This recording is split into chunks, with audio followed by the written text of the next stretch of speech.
Jason Greaves, Mark Fleming, all the performers, all the musicians, all the composers.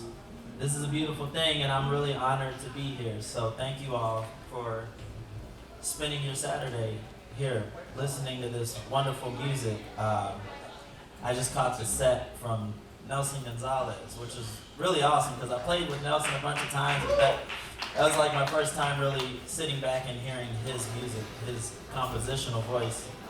Amazing. We really have a treasure here in Oklahoma City when it comes to music and musicians. And one of the things that we haven't always had is the infrastructure to support the talent that grows here naturally. And so coming here and seeing this today, I feel like this is perfect. This is the exact step in the exact direction that has long been needed, where now we have a brick and mortar, a dedicated business giving us the time and space to celebrate this music that we've always practiced, we've always really dedicated ourselves to, and now we have space to share it with all of you. So here's to many more. All right, so yeah, thank you. Absolutely. My name is Adam Lebetter, born and raised in Oklahoma City, for those who don't know me. Thank you again. And I will be leading what has been called a workshop. And that's a pretty loose title. But I definitely want to play some music, and I definitely want to talk a little bit about what goes into this music and how we make it, how we think about it, how we approach it. And the goal is always, hopefully we'll all walk away with a little bit of a better understanding about what our role is, how important our role is, and how to steward it better as a community, whether you're just a fan or a musician. So I hope y'all will stick around. I would like to play a tune. I'm going to call some of my friends up. We can figure this out. But Nelson, if you can come up and play. Dave, if you can jump on drums. Noah, you got your... Yeah, come on up. We can do a quartet tune. So in the true spirit of jazz, we're going to improvise. None of this is rehearsed, of course. We're going to figure out what song we want to do. And we're going to negotiate a few terms. And hopefully take some good risks. And come out okay. Nobody gets hurt. That's the goal. Nobody gets hurt. We play a tune, nobody gets hurt. Yeah, right. That's it. Let's play something pretty common, something we all know. You guys want to go to the sunset? Yeah, that's important.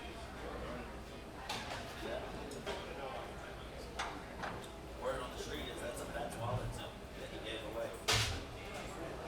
Alright, so it's been decided we're going to play a tune called On the Sunny Side of the Street. This is an old tune. Oh, Sunny. It makes sense. It's a great tune. I read not too long ago, I went on a deep dive about one of my favorite pianists named Fats Waller. And the story goes that he wrote this tune and gave it away. So he never got credit for it. But Fats was famous for that. Like, he would compose all these tunes when he got broke and then sell them and then pay rent and then, be depressed when he heard them on the radio later while people are making, I don't even know how much back then. I'm sure tens of thousands of dollars. True genius. So we're going to credit Fats Waller for this tune today. This is On the Sunny Side of the Street. What tune you want to, or what key?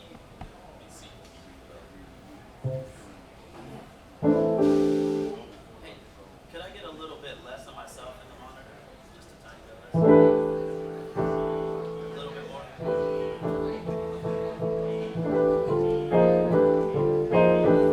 Thank you. You got the head on? I don't. Oh, okay.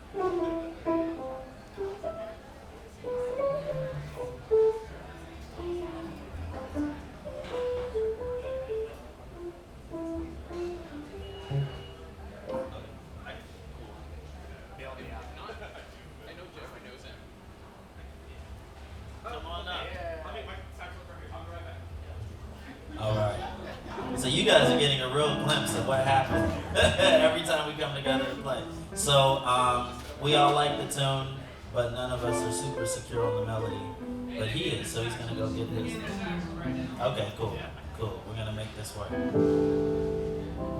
I guess while it's happening, I can go ahead and talk to you guys a little bit about how we approach as musicians and what our goals are. So with jazz, it hasn't always been this way, but the standard form that we use when we play this music is theme and variations. So essentially, we pick a song, we know the melody, hopefully.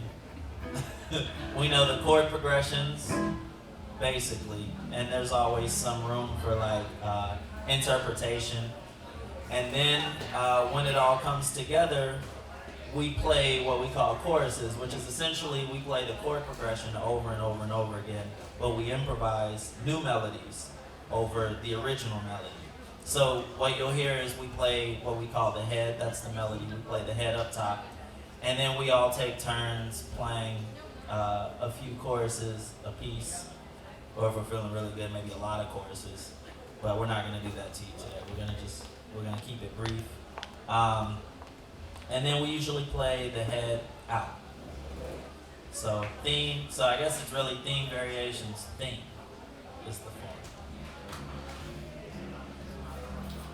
Yes, sir. You know the tune? Come on up. All right, we got Jeffrey on tenor, and I don't know your name. Caleb on alto, saxophone. Yep.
much, gentlemen. Thank you. Caleb on alto.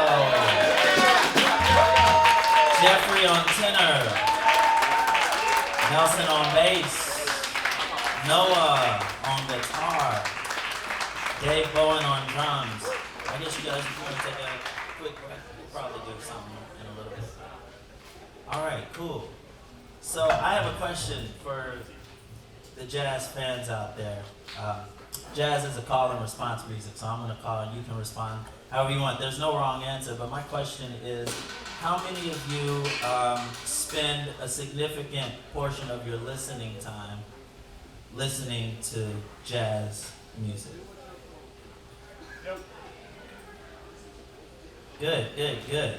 Now, next question is, how many of you that just raised your hands are not musicians? Okay, maybe I saw 3 hands. All right, cool. Okay, so my follow-up question to that is, and I want real opinions here. When you guys hear the word jazz, what comes to mind? What qualities or aesthetics or people come to mind? Y'all can shout out. Freedom. That's a powerful answer. Okay. Anybody else? Smooth. Okay. Expression. Intelligence. Okay. Improv. That's good. Anybody else? What was that? BAM. B-A-M. Are you guys familiar with that? That's stands for Black African Music. There's a whole argument that basically says that jazz is a dirty word and it's derogatory towards the music, so we replace it. I personally call it black classical music. Anyway, not to get off into the weeds. Okay, so the reason I asked that question is I feel like jazz music is I'm biased of course, but I feel like it's our most precious artistic resource that we have. And I also feel like it's probably the most misunderstood and maligned and not fought for artistic resource that we have. So for me, I think it's incorrect to consider jazz a style of music.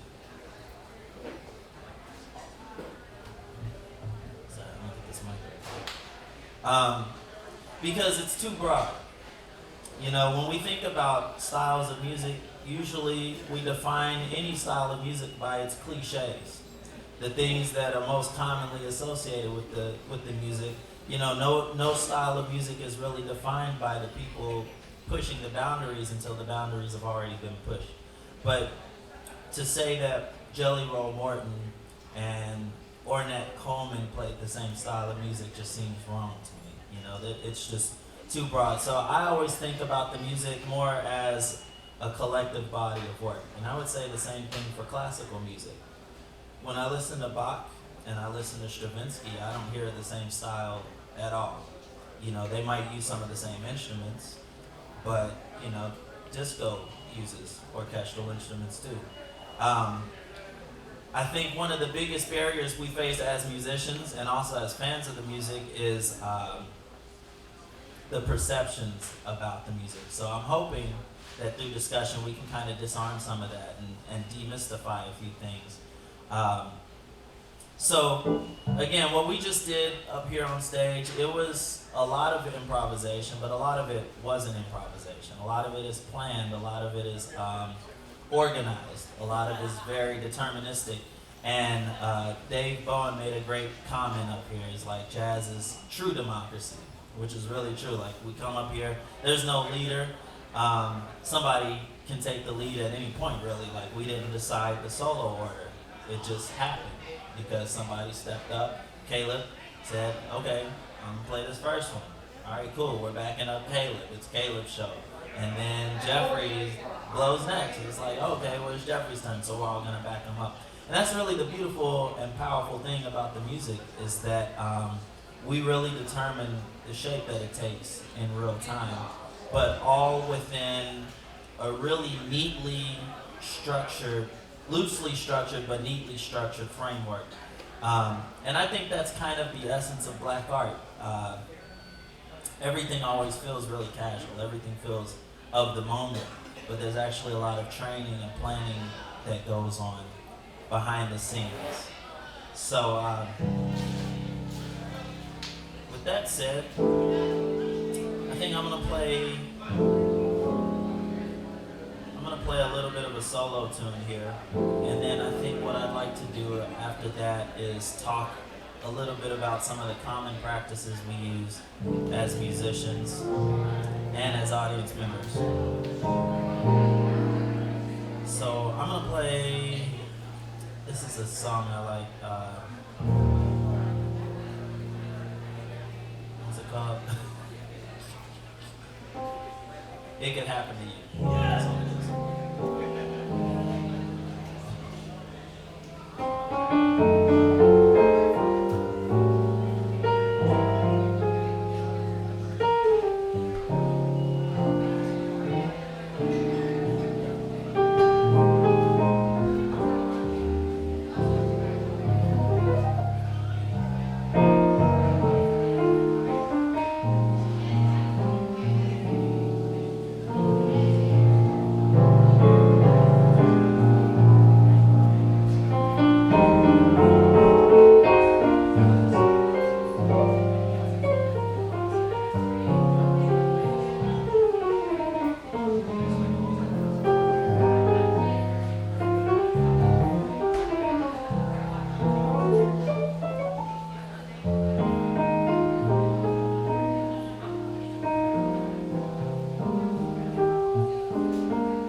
Yeah, I gotta go. Okay. All right, cool. All right. Well, at this point, I don't know what time it is. I left my phone down there. 1:45. Okay. I did want to leave some space. I didn't know if anybody had any questions or comments about anything specific. Um, any questions at all? This could be from musicians, audience members, or anything. Before we move on, did you? Okay. So when you're playing the melody, how do you harmonize the melody? Like you're playing these block chord voicings, you're harmonizing with the melody. That's something I've always struggled with, and wanted to know your approach Okay. with it. All right. Yeah. Okay, cool. That was a good question. I don't know if anybody could hear it back there, but he's asking how do I harmonize a melody with block chords in particular? And that's actually a subject that I like to spend a lot of time thinking. So this is going to be slightly nerdy. So if you're not into music theory, I'm going to try to keep this in real simple terms. But essentially, what happens is as you're moving through a melody, the chords that go underneath the melody change constantly. We call those chord changes because they're always changing.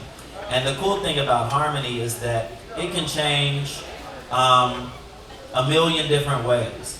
So you can improvise on the melody, but you can also improvise the harmony around the melody.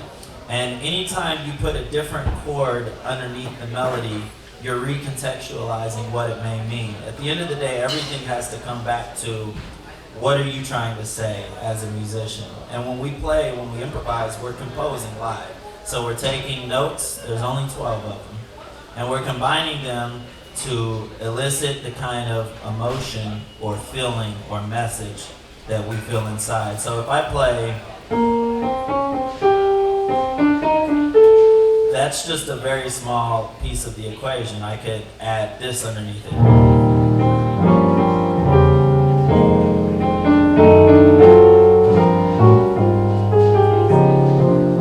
Or I could do something different. I could do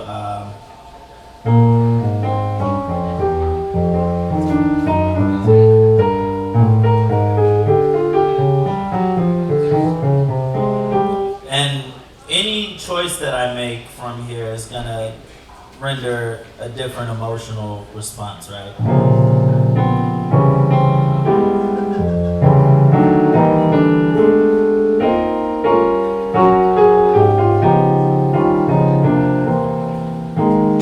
So really, what's happening in real time is I'm thinking about the feeling. Because I think after a certain point, when you practice enough and you have enough language and you have licks and you have riffs, you have to simplify how you think about it. You can't think about that stuff. You really have to be thinking about distilling the most concise, most simplest, most essential element out of the music as possible. It's like, is this happy? Is this sad? Is this fast? Is this slow? Am I here to entertain? Am I here to enlighten? Am I here to be introspective? But to answer your question on a more nuts and bolts level, a lot of the devices that I use are based on drop two harmonies. And there's a lot of different block chord systems. Like Red Garland would do something like,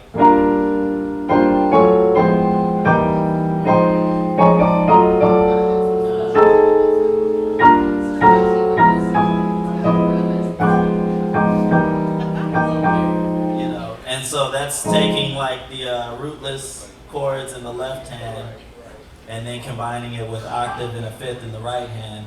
Ahmed Jamal would do something similar, but instead of playing fifths in the right hand, he would do thirds, which gives it a different kind of sound. It's like, and then Oscar would do both and mix them up, and then you have like George Shearing, who might play.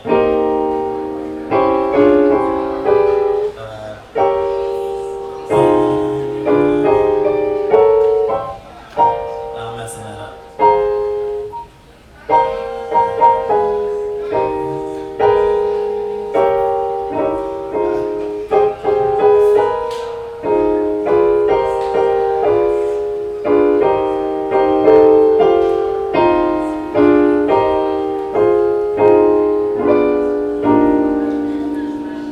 do just like a straight drop two voicing, all I'm doing is taking a 4-note chord and taking the alto voice and putting it in the left hand.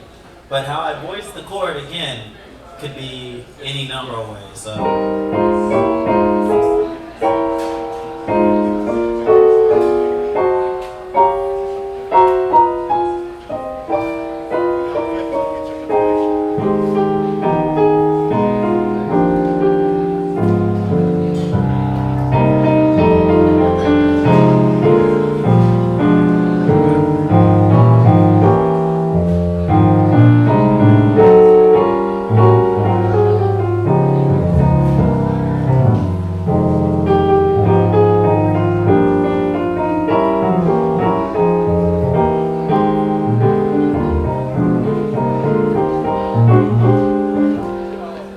So one exercise that I like to do is any harmonic system you're using, just play it through scales. So if I say I want to take drop two voicings and practice, I would just start with the C major scale.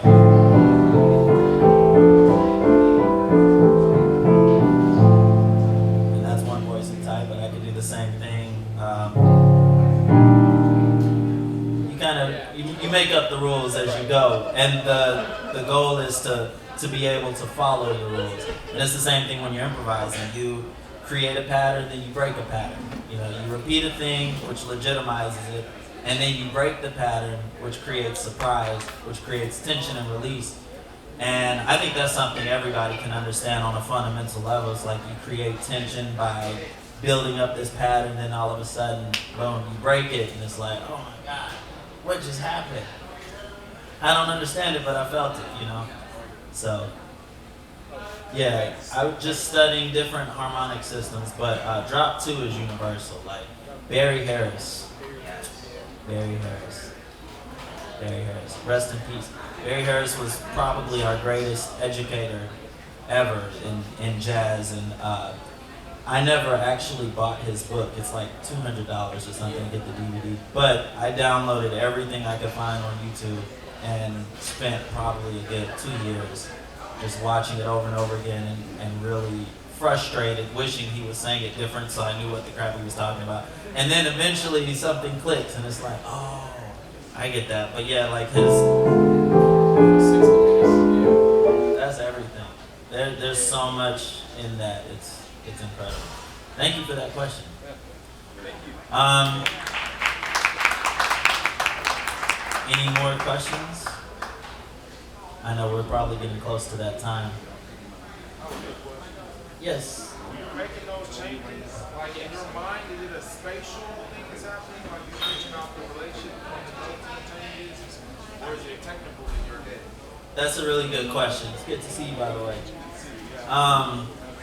So the question was, in my mind when I'm improvising, am I relating the notes spatially to one another? Am I really thinking about how they fit? And the answer is yes and no. When I'm practicing, for sure, 100%, that's the goal. Like I'm always trying to think about how things function on a nuts and bolts level. But when I'm performing, it's really kind of an exploration. And I was really inspired by a quote Herbie Hancock said one time. I forget the exact quote, but he was basically explaining that when he's playing, he likes to play things he hasn't heard before. Like he likes to try things in real time without knowing what's gonna come out on the other end. And I think that's a really honest way to improvise. So you're kind of just chasing a thread, you know? And it could be anything. I remember my best friend Grant Goldstein, who's a brilliant guitar player, he was taking a lesson with Peter Bernstein. And Peter Bernstein was playing this thing, and he was explaining to Grant, he's like, yeah, sometimes I like to pretend like the guitar is a trombone. And so my left hand is just pulling the slide, and I just like to pretend like it's a trombone. And it sounds really simplistic, but I think even just thinking about something differently, even if it's that crude or rudimentary, can really have a really profound effect on the choices that you make. But yeah, it's really just trying to say something interesting. I guess that's really mostly what I'm occupied with when I'm playing. Just trying to say something interesting or honest, or, trying not to repeat myself. That's a big part of it You too. feel like you make mistakes?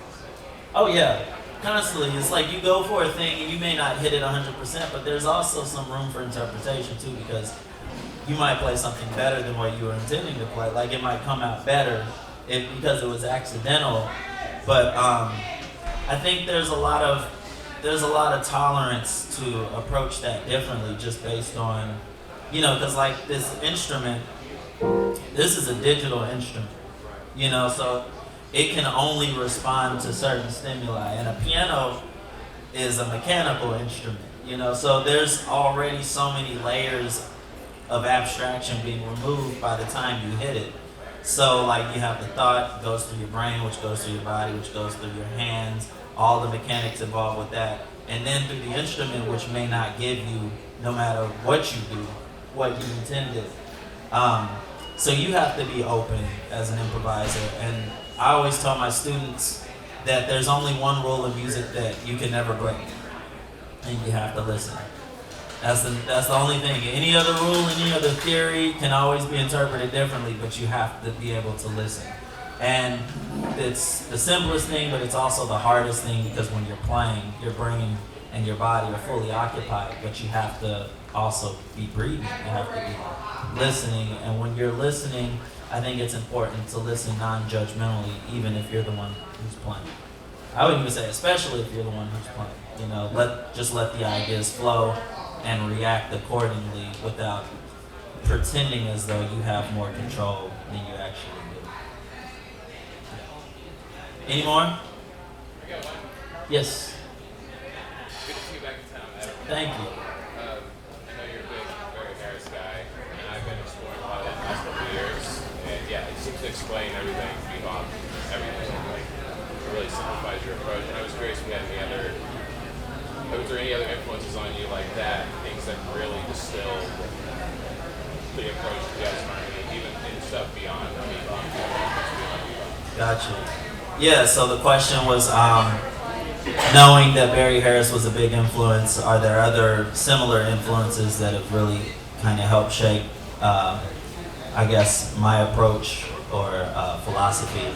I would say, even more so than Barry Harris, the two biggest guiding lights for me have been Duke Ellington and Nina Simone. For different reasons. Now with Barry, the thing that I loved about what he did is he took the information and he put kind of an unsystemable system within a system so that you can approach it as a system. But really we're talking about like the blues and things that can't really be theorized, and he made that approachable. But Duke Ellington did things with harmony that nobody has done, and just listening to it, it's similar because David Berger has done some really brilliant transcriptions of a lot of the Duke Ellington pieces, and you can hear Lincoln Center Jazz Orchestra playing those transcriptions, but it's different. It's different. There's just something in there. And so I think from Duke what I really got was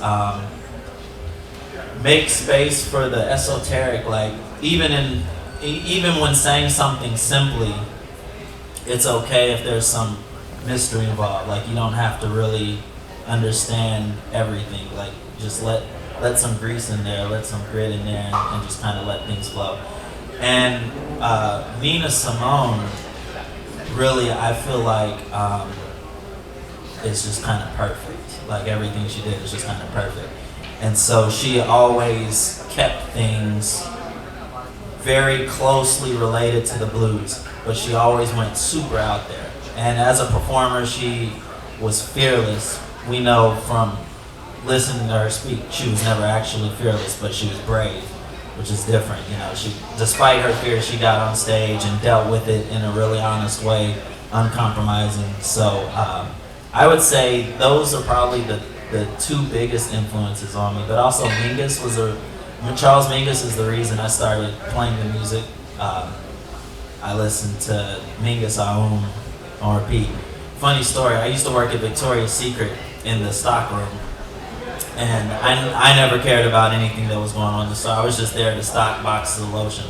So I put on my headphones, and there was a guy at my church who gave me the Columbia box set of Mingus records.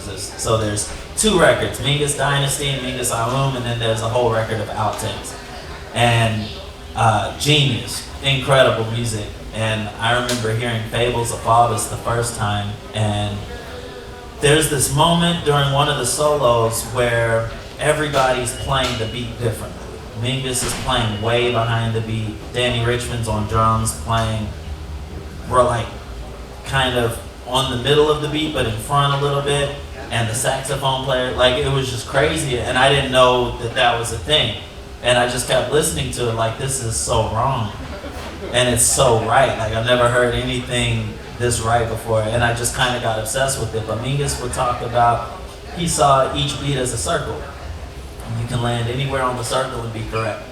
So I think that's a good example of like being non-judgmental and being open-minded and not being so rigid about what a thing is supposed to be or what a thing has to be, but taking it in and responding accordingly. And I think that's really, more than anything, what I would hope we could all learn from jazz, you know, just as people in life, because I feel like the more we learn about the music, the better humans we are, the better we are at just living our lives. But the biggest thing that I learned from it is every moment matters, and you have to keep listening, because you might hear something that you think is ugly or is wrong, but if you listen to it the right way, then you can actually. I got way off of your question, but yeah. So Barry Harris is a great resource. Duke Ellington, you know, Thelonious Monk, everything he played is valuable. You know, I think there's a few musicians like that where absolutely everything they ever did is important and worth checking out. Miles Davis, Coltrane, Billie Holiday. Yeah. I'm sure I'm out of time by now. You timed it just right. Oh. You have got impeccable timing, sir.